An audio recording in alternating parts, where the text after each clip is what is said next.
What is the best way to gauge you're moving towards your goals and beliefs? Beautiful question.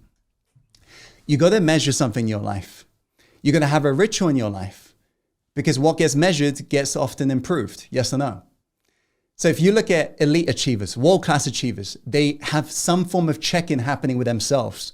And you'll notice people who are dabblers, kind of like me in the past, they don't check in with themselves. In fact, it's kind of like this. Imagine at the start of a brand new year, it's kind of like you're an airline pilot for this airplane, right? At the brand new year, we often set a goal, like a destination we're trying to get to by the end of the year. Yes or no?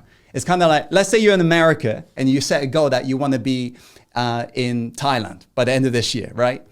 Most people, this is what they do. Once they've set that goal, they literally put a blindfold on and they're like, let's just hope for the best. And then they just fly their plane. If you was to see a pilot doing that, that'd be pretty reckless. Yes or no? And yet that's what most people do. They set a goal, an intention, and they don't even look whereabouts they are. They never check along their journey. Am I on track, off track? They just flow, right? By the time they get to the end of the year, they take the blindfolds off to realize they're not in freaking Thailand. They're like in Nigeria. And they're like, oh my God, I can't believe it, right? It's kind of true. Yes or no? So this is what I was doing in my life as well, right? I was just always just putting the blindfold on. Have I arrived? Have I arrived? No, I've got a health crisis. I don't have wellness. I've got illness, right? Totally off track, totally off track.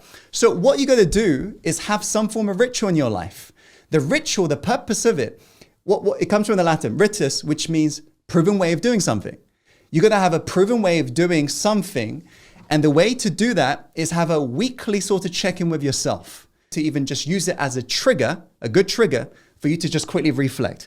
Am I doing the right thing? Have I done the right thing this week?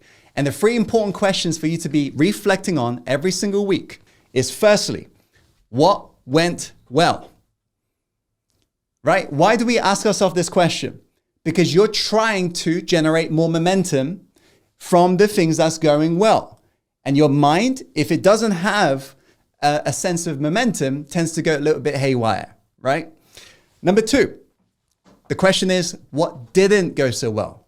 This is when you get very specific. What were the things that I committed to at the beginning of the week that just didn't go so well, right? Maybe you procrastinated on that important project. Maybe you didn't show up as your best self in front of your family. Maybe you allowed your health habits to totally go out the window, right? This is when you figure out what you got to fix in the upcoming week. And lastly, what can you do differently moving forwards, right? 3 simple questions, but you get into a habit of asking that every single week. You can truly see, are you on track, off track, on track, off track? If you was to turn this into a habit, you'll be in a totally different place.